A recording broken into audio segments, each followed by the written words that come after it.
Six. Meeting to order. Commissioner Ledford, if he would, lead us on our invitation, and Commissioner Norton, if you would, to lead us on our pledge of allegiance. So at this time, if you would, that's great.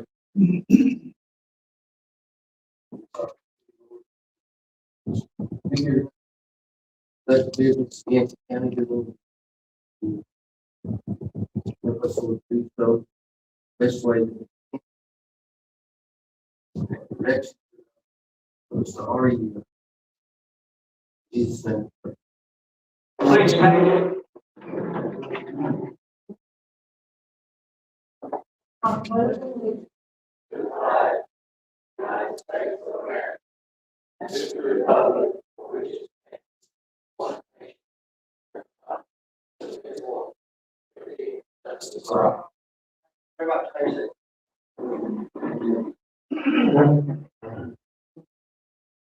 We do not have a very lengthy agenda tonight. We do have several items on the consent agenda. But before that, I want to make a motion to approve the agenda. Is everybody in office? We have a motion to approve. Do I hear a second? Second, all those in favor say aye. Opposed? Carries. Consent agenda consists of several different items: the approval of the June 8th, 26 regular meeting minutes, the approval of the May 11th, 26 closed session minutes, the approval of the road naming request for Hills, approval of the road naming request Sawmill Village, approval of request Park Ridge Lane, approval of road naming request Firefly Hill. We usually get 2 or 3 of these a year. We've got 4 in 1 month. Prior years, real property taxes and personal property tax insolvent for informational purposes. 26 insolvent vehicle property tax insolvents, also information. 25-26 annual settlement report for unpaid property taxes, also for informational purposes. 25-26 annual settlement report for unpaid personal property taxes, also for informational purposes. And the June 26 tax collection reports, as always, for informational purposes. Also, just has been very busy with all that information. So, with all that being said, we talked about, and if not, motion to approve that. Second, all those in favor say aye. Next on the agenda, speaking of our tax department, Mr. McIntosh, the tax administrator, got, as usual, some tax refund rate applications and tax releases for us to look over. I hope everybody's had an opportunity to do that. And when down today, she's taking the test. So, yeah. Good to see you. Thank you. Yeah, so I've had quite a few,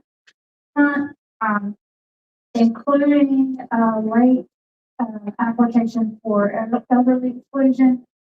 That was due to illness. Don't know what you want to do about that cause. But if you guys let me approve that or not.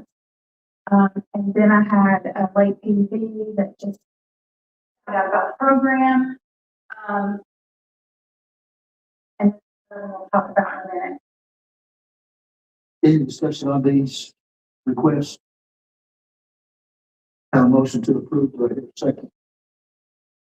And a second. All in favor? Any opposed? Hearing none, motion carries. I had one more late application for exemption, but in light of some new information today, I need to table that until next month. Absolutely. I understand about that one, so I think that's a good idea. I have the releases and the refund. So if you looked over those, Everybody had an opportunity to look over those. Or have a motion to approve these. Do I hear a second? A second. All those in favor say aye. Any opposed? I don't know if I heard it. All in favor. okay. So You might. Thanks for coming. We'll talk about you again in a minute. Don't go anywhere.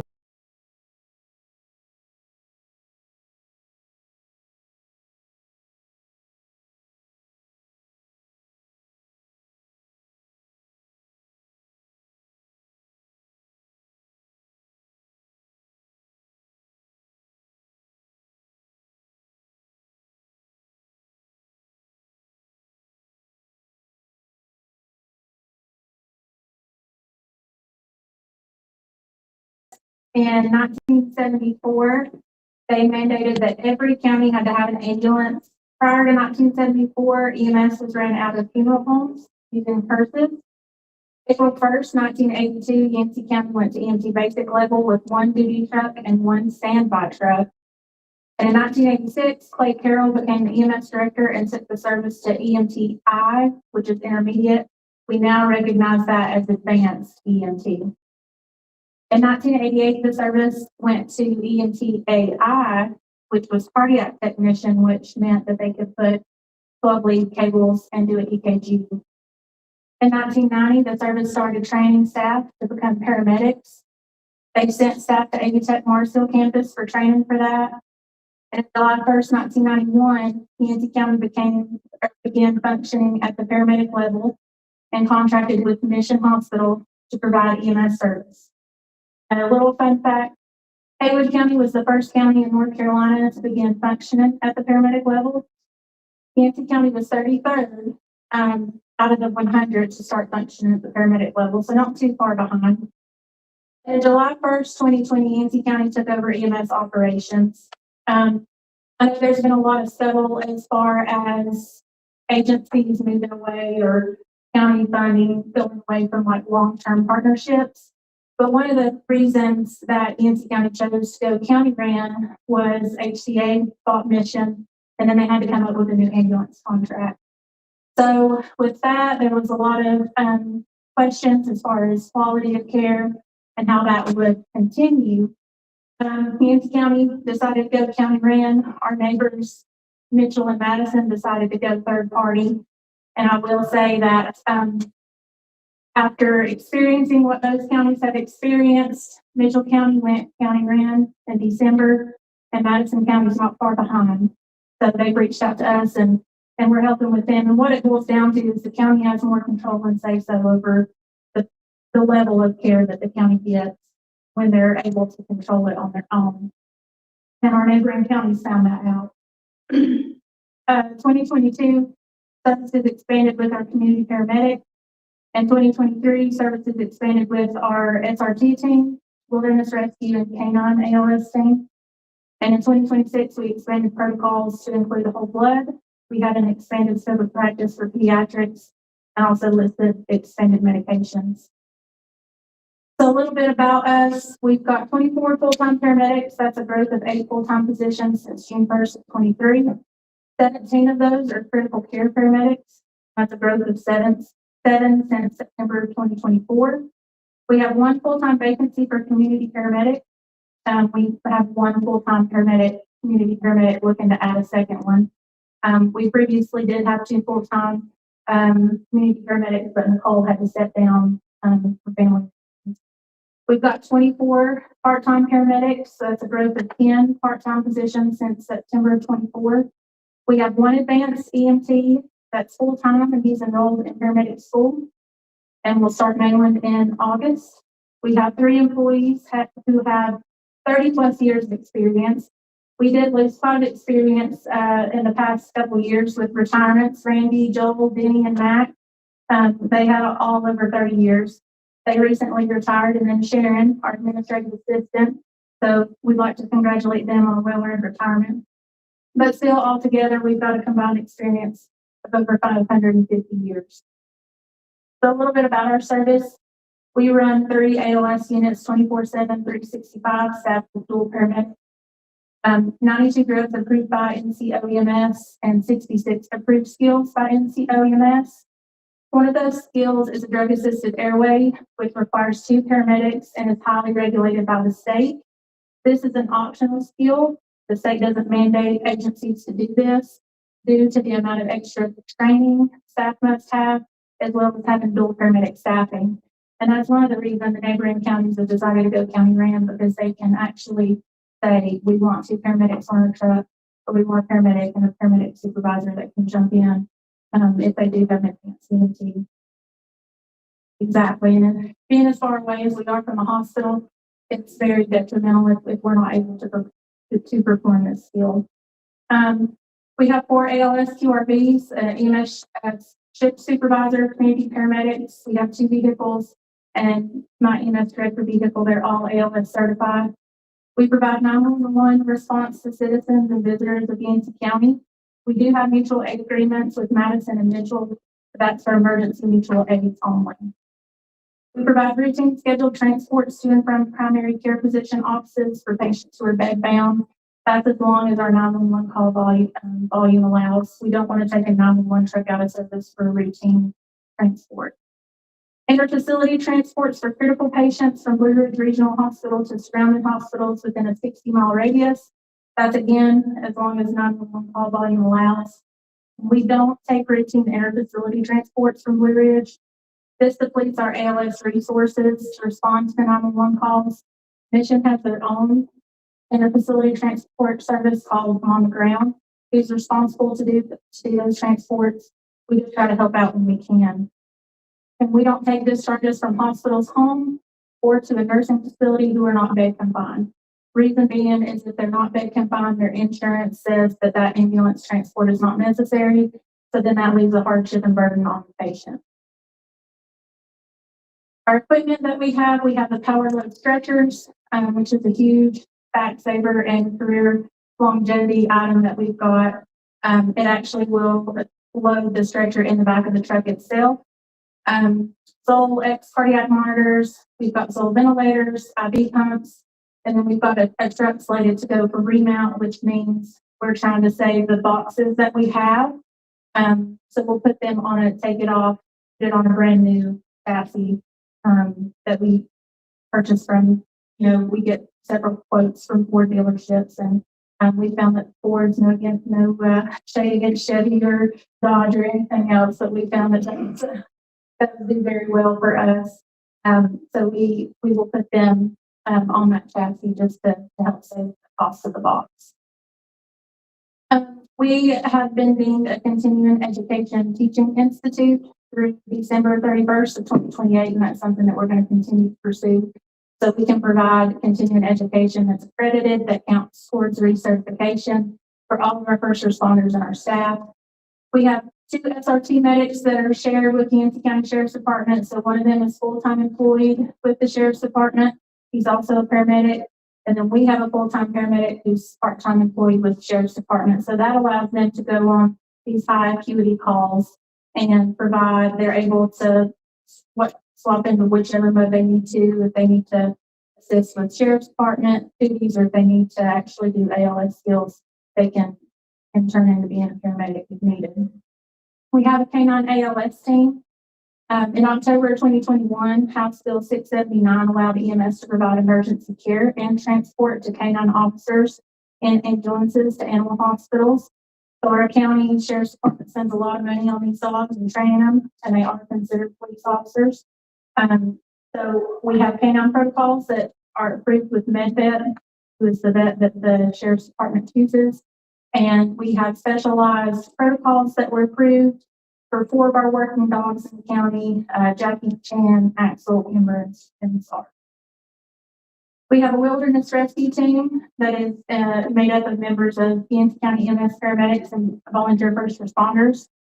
We have 96 miles of Appalachian Trail that run through Yancey County and about 190,000 acres of forest land throughout the county. And we also developed a specialty set of protocols for that's approved through OEMS. And one of our paramedics last year got to hop in and spend the night with the patient, and then they got a heart voice rescue afterwards. So it was our first wilderness call. Then we have a pediatric emergency care coordinator, and the purpose of that is to ensure that children in our county receive the same quality care as their adult counterparts. And we partner with UNC Chapel Hill with that, and that's at no cost. We do a lot of community outreach. We participate with Community Night Out with Sheriff's Department, Camp Sunshine, Vacation Bible Schools, Trick or Treat on the Square, Battle of the Badges blood drives. We were champs in 2025. Niles beat us this past year, so it's a friendly competition that goes to a good cause. We teach CPR, Stop the Bleed, EpiPen, and Narcan to all Yancey County teachers and administration staff. So all of the teachers in the county know those skills when they need to. Protocol expansion.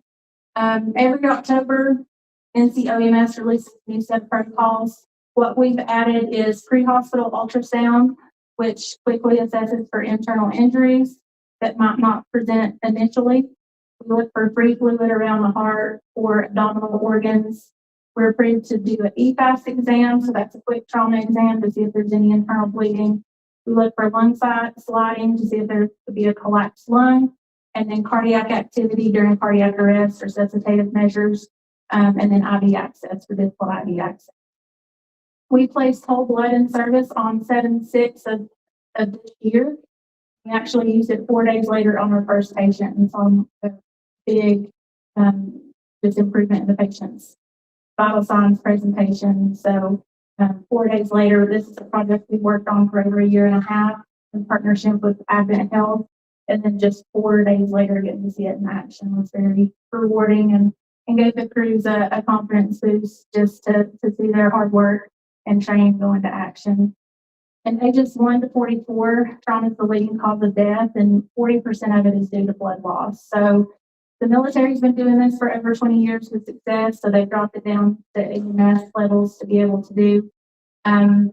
Recent studies show that 36% of pre-hospital deaths from hemorrhage were either preventable or potentially preventable. So really important to we teach the teachers stop to bleed, how to stop bleeding, tourniquets, and then when we are out on scene, if we need to get blood, we've now got that option as well.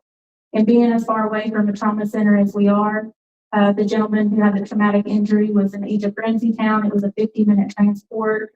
So if we had not have had blood, not sure what the outcome could have been.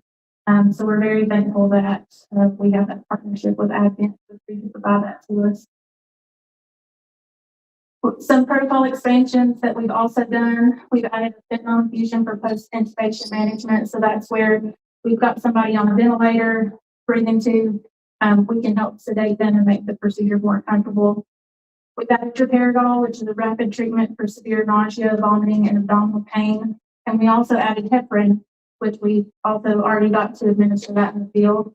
It's a blood thinner used for STEMI patients, and it helps prevent blood clots. And when I say STEMI, that's ST elevation, myocardial infarction, so heart attack, layman's terms. It helps prevent that blood clot from getting larger, and it starts treating the heart attack before reaching the hospital. For peds, we added a pediatric dose for TXA, which is a medication that we would give IV to help stop internal bleeding. We have a peds dose for antibiotic now. We have a peds lidocaine infusion for post-cardiac arrest. We have a peds ketamine dose for pain now. Studies have shown that ketamine, they use that's their first go-to for pediatrics and hospital for pain control.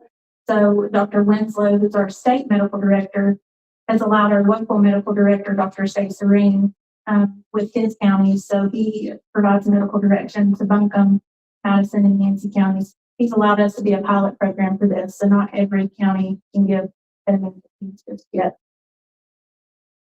Just a billing recap. We swapped billing companies this year to Colleton Billing. We previously were with EMS-MC, and in some of the leadership workshops and things that I go to, noticed that a lot of agencies were swapping to Colleton Billing. So we had them come out, talk to us, and we made that swap for the 2025-2026 fiscal year, and we've already saw lots of improvement. So we had a gross increase of $443,000 of gross charges. Then previous fiscal year, we had an increase of $101,031 in net charges, an increase in $128,529 in collections, and our collection rate went from 60% with the MSNC to 70.8% all the time. So year-to-date totals as of the end of June with Colleton, we have collected $1,076,792. And that's kind of a rolling figure because we don't receive payment. It depends on the insurance companies or if it's a private payer. So we will see money continue to roll in up to a year after the ambulance transport. Just a quick update on our community paramedic program. These are our 2 current ALS CP units. And our objective of this is focusing on the reduction of high utilizers and preventing hospital admissions and readmissions. We facilitate patient use of integration with social and medical support services. So think a home health nurse, but a home health paramedic.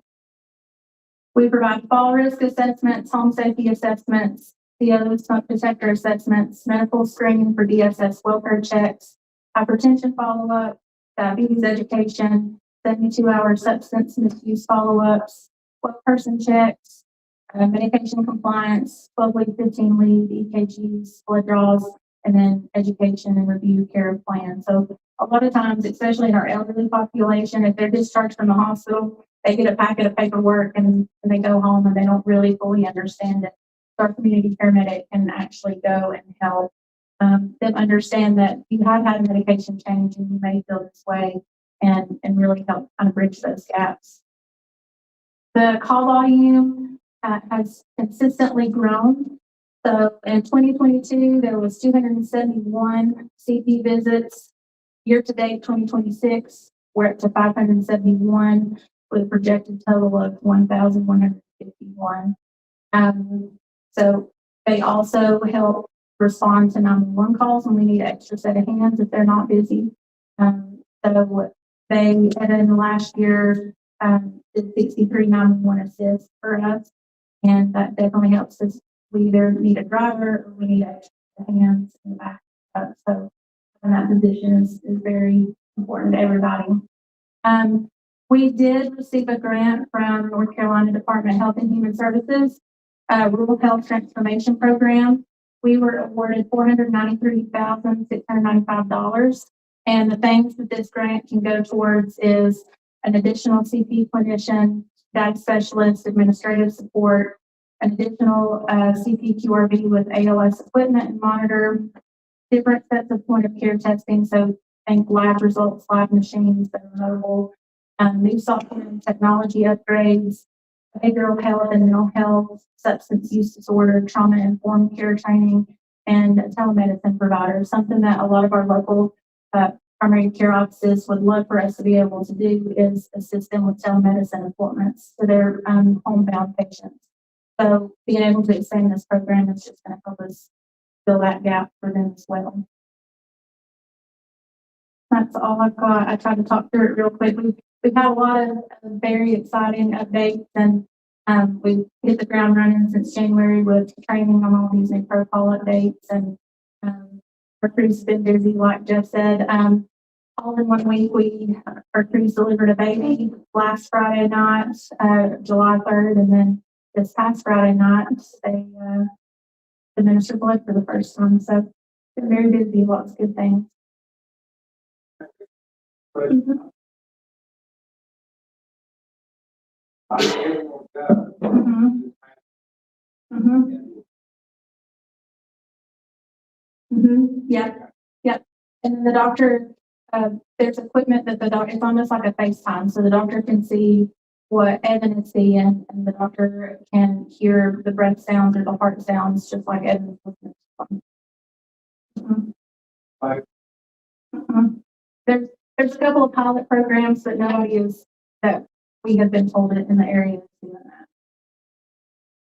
That's a good link in too, like down in the county department. Have a Mhm. good link in with the department and the doctors, they. Yeah. Works with them every day. Yeah. And I will say, like, had a break, you have 2022 versus 2023. Yeah. But, yeah. Mhm. Yeah.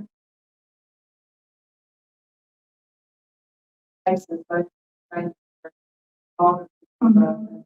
the hospital. Yeah. Stuff that-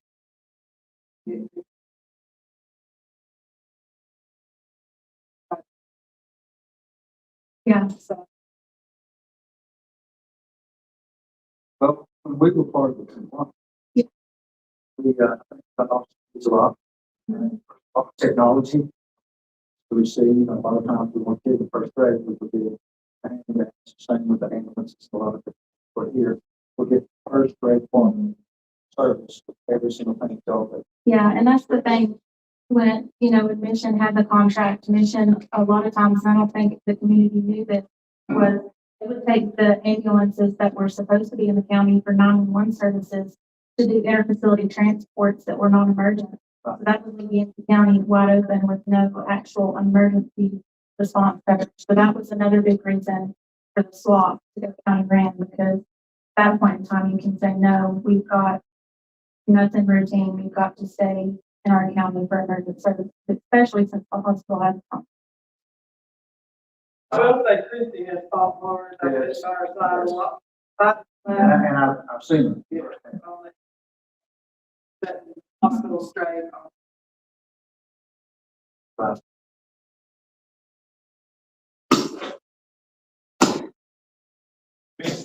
Okay.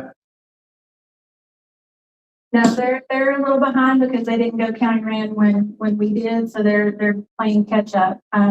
Like I said, Mitchell, they went county ran back in December. And then Madison, they've got to finish out their contract with who they're with now. So within the next 5 years, they're looking at going county ran as well. And I know Lynn and I, they come and talk to us about kind of what they need to do, the direct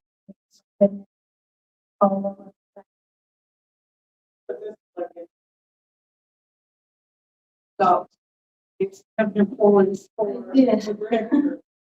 Yeah. So one of our own Mhm. that used to work for us. Yeah, so we still have a very close working relationship with them, and we're happy for him, but they do take two of our full-time employees over there. One is the director and one's a supervisor. Well, very proud. Yes, Great. very good. Thank Thank you you, for everything you've shown. thank you, Dr. Asset to the community. Thank you.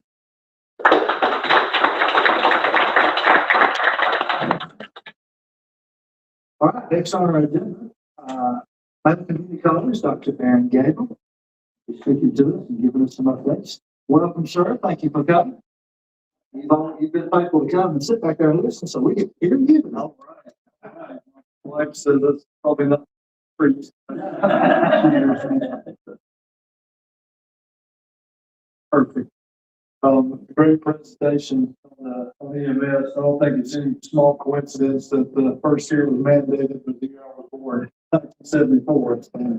My most recent need of emergency assistance came this past winter when I decided, that 51 be a good idea to go sledding on ice with my two sons and resulted in a broken clavicle. Only the last 2 weeks have been able to raise my arm. So anyway, no small coincidence. I do want to thank you guys again so much for y'all's support. Coming out and county manager also has been wonderful. You guys, y'all support, it's the lifeblood of our college. And I hope our college is going to be the lifeblood, continue to be of these three counties we serve. So just want to run through a few things. I hit the floor running in January 9th, matter of fact. And I've just blinked twice and here I am in July. But it's been a very, very good entry. And I'm thankful I landed here. I think Psalm 116:6 says that the good Lord looks after fools and babies. And so he definitely took care of me to bring me up here. So just want to jump in real quick, give you guys a little bit of a rundown of how things have been going here at Mainland. And I'm definitely wishing that I was one of my glasses. In terms of enrollment, I can tell you that it was just slightly down this past year. We're down 6, but FTE full-time equivalent is our lifeblood. That's how we get funded from the state. And that was up over 100. So that's very, very good news for us.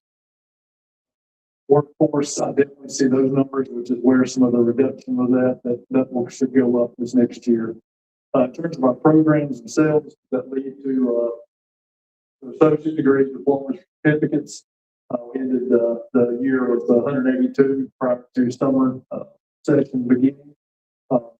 Obviously our health sciences, EMS, EMT, nursing, big, and then our applied associates as well, big for us.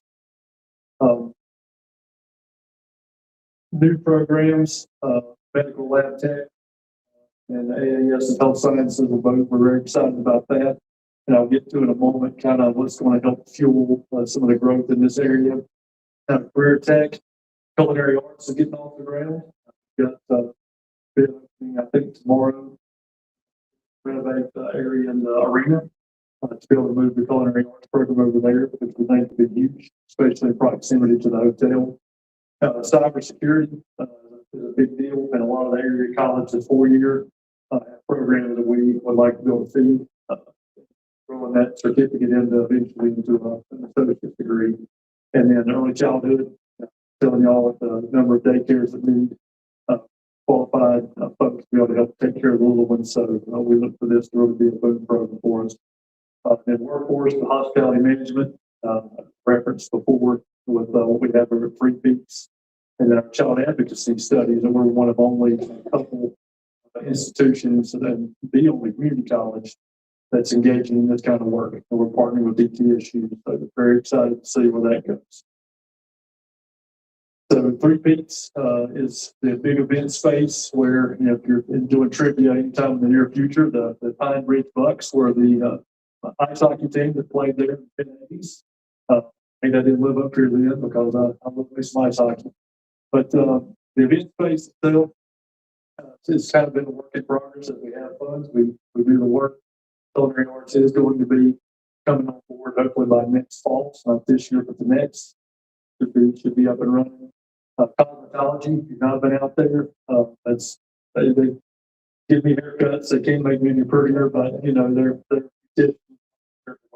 but very program, doing a great job. It continues to grow.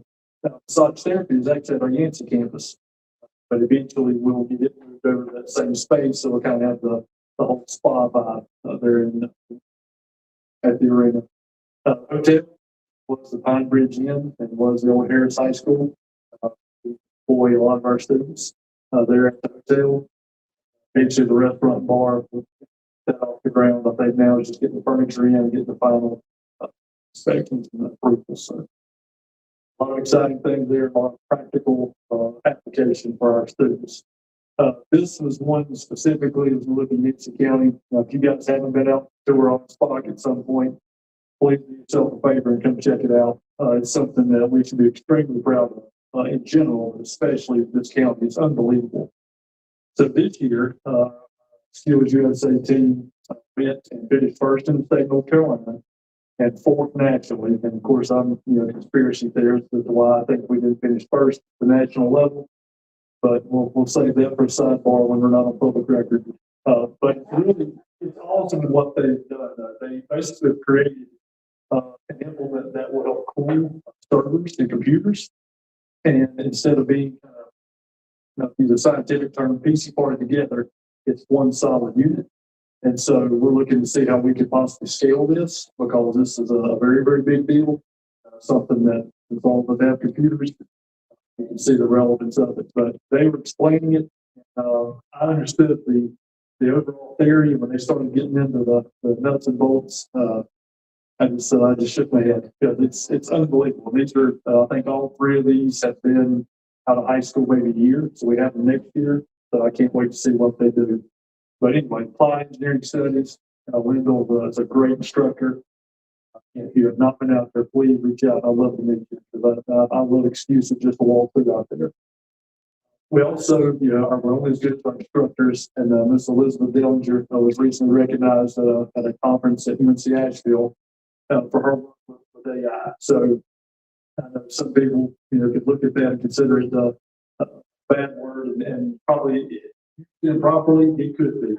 We're trying to figure out, Maryland, how we can leverage it to expand learning instead of, mitigating it. And Elizabeth has done a lot that now is getting recognized at the regional and state level for how you can implement it ethically. And so, again, very, very excited about this young lady and what this can do for our college.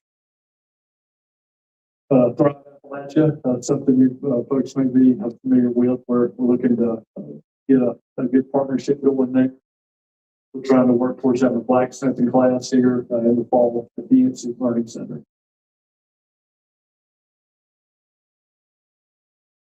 Good jobs. So good jobs, Western North Carolina includes all of the colleges in North Carolina, community colleges that were impacted by Hurricane Helene. And the goal is to bring high wage, high demand jobs into this area. It's kind of super infuse some funds from the Belk Center, Belk Endowment. And we've chosen to focus on nursing because the biggest challenge we have is having the capacity, because all the clinical hours, the observation that our staff have to give, there's only so many hours in the day. And it's very, very highly regulated. So we're looking to utilize those grant funds. We'll find out probably next 2 weeks whether we've gotten it or not, to help give us an additional nursing instructor and clinical coordinator so that we can increase the number of students. So we did graduate 36 this past spring, which is significant for us, but we would like to see that go up because the need is there. When you hear about retirements and everything else, we can't pump out quality healthcare folks fast enough. So we are very, very excited about what this could mean for us. I think it will also lead to some additional funds at the state level. So this is kind of the 2-year experiment, if you will. But it's always good to experiment when you're utilizing grant funds and not your bottom line funds. And then now with our strategic plan, the timing worked out great that we'll be entering a new strategic planning cycle as of next summer, 2027. So this next year, I'll actually be going and getting trained at the Belk Center with a couple of my key leadership staff so that we can engage in the process and make it thoughtful and not just be, something we put up on the shelf. But we will be soliciting feedback, obviously, from a lot of our stakeholders. The commissioners, you guys are part of that. But I always think about the joke I heard one time and get feedback, easing through it. About a guy went to the doctor and he said, Dr. Leg's hurting. Doctor examined him. He said, what is it? He said, well, your leg's broken. He said, well, I'm going to need a second opinion. He said, okay, you're ugly too. Anyway, so then tell me your strategic planning, whatever it is, that's where my brain goes. But as I said, thank you guys again so much. I do enjoy watching the work you do. It's thankless work, but just know that big picture, the citizens of this county are better talking. Yeah,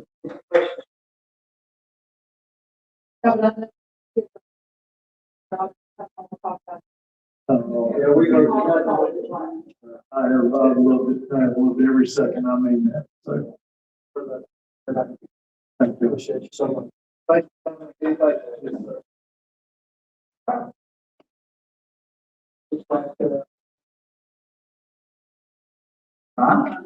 So I'll just turn it over to you, ma'am. Got a few things here. First off, Jessica McIntosh, the tax administrator, who just passed her test. An appointment is due right now, so this is her. She's finishing out Danny's term, I believe, in there, which Danny was finished in Lindsay's term, so it's back up for renewal. So this is her term. This is her. This is Jessica's term. So need to do the appointment there. Well, what I understand, according to rate structure, we have 2 options. One is a 2-year appointment or a 4-year appointment. So it's a pleasure of the board to choose.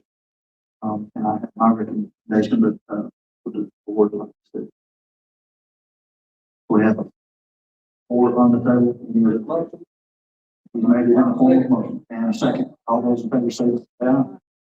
And vote. Motion carries. Congratulations, man. Whether you like it or not. You think she likes it so far?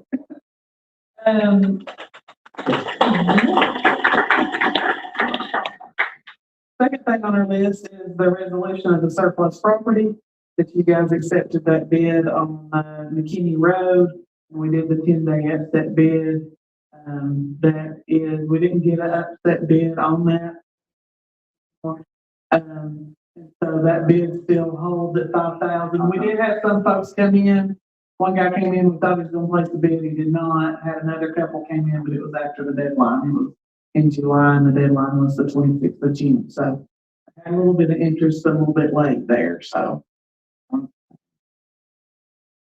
$5,000. Well, it's back on the tax. But, Yeah. All right. Want to check a motion to approve? And a second. All those in favor say aye. Hearing none opposed, motion carries. Okay, third thing is, we're getting into the hazard mitigation program, you know, the buyout program is what we call it from the Helene, from the storm. Had 53 approved, we opted into the state program, and we have 30 in waiting. So 30, we're thinking, it's a hard process to muddle through. We're thinking that 30 has a lot to do with DOT. The new roadways coming through, DOT's wanting to purchase some of that property. I think that's the holdup, is just DOT getting what they want before the hazard mitigation buys out the rest. And we're trying to help our citizens make sure that they get the fair market value, with DOT that they get on the hazard mitigation, if at all possible. Just a little leverage, so if anybody's going through that and they'd like to come in our office, and we think we know the formula that hazard mitigation is given out, which is, they're using our tax values and then times that by 1.5% and 1.5% and getting the market value. So we'll be glad to help somebody if they need help, and maybe even work with the tax office and making sure we have that current numbers right. So the revale did help these folks get a higher tax value. So I know revale is not always popular, but in this case, it really helps the homeowners. The hazard mitigation, so this is for the 53, this is a resolution for the state to do the program, as far as the management cost. There's about $1.2 million in management costs on this $25 million appropriation for the buyout. So our deal was, being a little bit selfish, I guess you could say, for the Yancey County folks and budget, is what do we get out of it? I really don't want to opt in that program if we can't get our management costs, because that's the whole point of doing that legwork, is so we can get that admin costs back for us. And so they agreed, you know, when we opted in, that we could get the management costs back. So this is the MOU between the county and the state to do this program, but also help us recoup some of our management costs, which we have had, especially Angie in our office, has been a huge help in linking those homeowners to make sure they have the right information, make sure they're still interested in being in the program and being that link between the state and the county. So this is the resolution to make all that happen with it. Well, it's actually not a resolution, but an MOA, memorandum of agreement, and how that funds would come down to us and what they're responsible for, what we're responsible for on this first 53. Like I said, we have 30 more to come, but that's not included in that. Yeah. So There will be a second. Away on that too, right? I would say so, yeah, I would say so. Residential.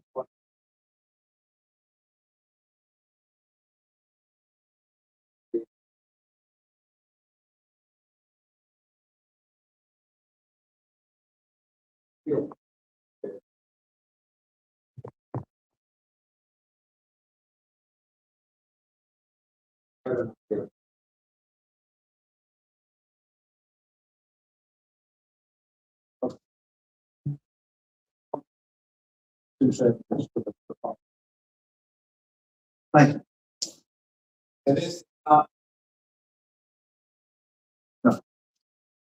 This is the 53 that's approved right now, is just residential. And I only think we have one or maybe two commercials on there, so. And that commercial is in the second wave. Yeah. We've been in contact with that owner in the States, so. Yeah. So it looked good to me. I think it's good with Donnie, and, you know, as long as we can recoup our management costs out of it, that's important for the citizens of the Yancey County budget, so. For the purpose of this memorandum. So, do I hear, we have a motion, do I hear a second? Got two, Madam Clerk, take your pick. All those in favor say aye. Hearing none vote, motion carries. Thanks for that.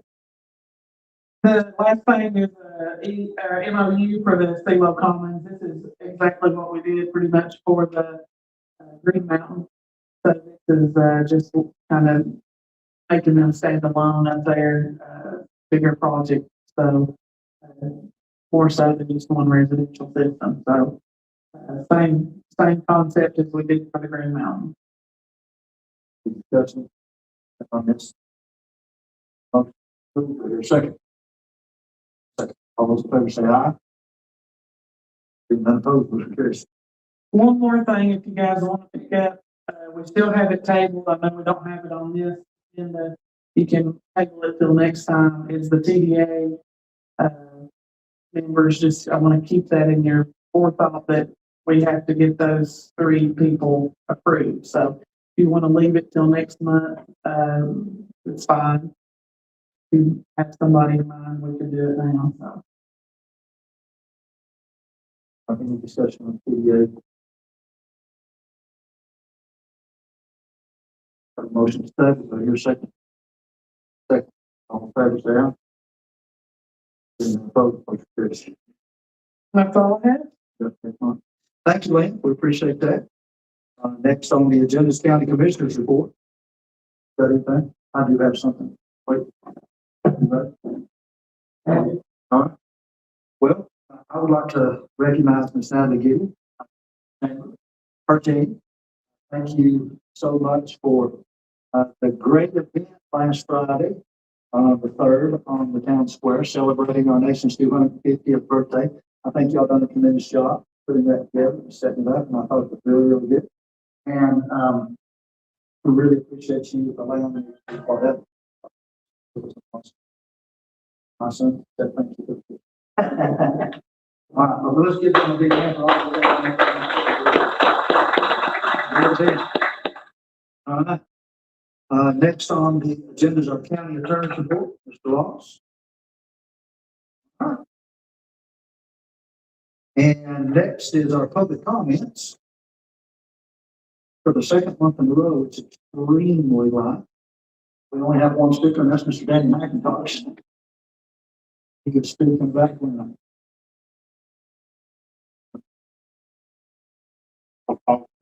If you're taking up the all time lights. Great. Yeah, we did do that. We did 6 months, we did 6 weeks. Yeah, well, that's good news that he has. Yeah. I'll tell you what, that whole blood thing being fake. It takes a lot of work. It takes a lot of effort. I did a paper one time back in the late 80s about the advances of emergency medical care in Yancey County. Started with Jerry Hopkins, the way he operated down. But I did that paper then, so it's been a lot longer if I waited.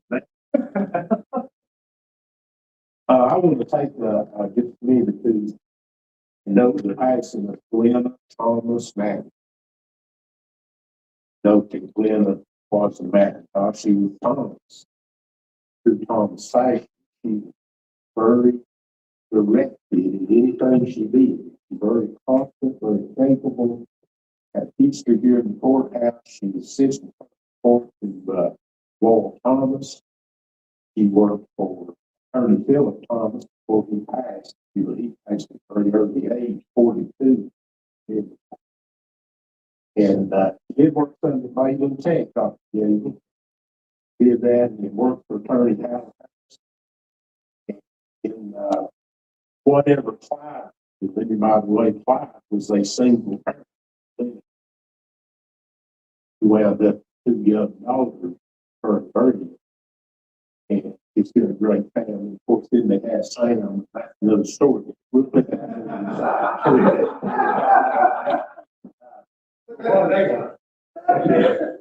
whatever that family Clyde was doing, she enjoyed her music. She played piano and several churches around and all that. But whatever Clyde and that family was doing, whether it be cattle farming, dairy farming, or land development, selling cars, or sheriff's office, whatever it was, Glenn was there making sure that the wheels were turning in the right direction. Sometimes that was a chore, I'm sure. I think that, it's people like her, people like that family is woven into the very fabric of the ancient. we should never be a form of penance. Like I say, I'm proud to have known her. She was great. Thank y'all for indulging me, and thank you for Well, thank you, David. And I want to say about Lynn real quick. She was a great neighbor. I grew up, born and raised for yard. throwing this. And Rock Throwing Distance and G&G. And I was strong when Sam grew up with it, but G&G, great friends. Lynn were extremely good. She was a fine lady. I'm glad to. All right, thank you, David. We appreciate that. There is one more item on the agenda. Anybody would like to speak on it? We have a motion to adjourn. Do I hear a second? And a second, all in favor, say aye. Any opposed? Thank y'all for coming.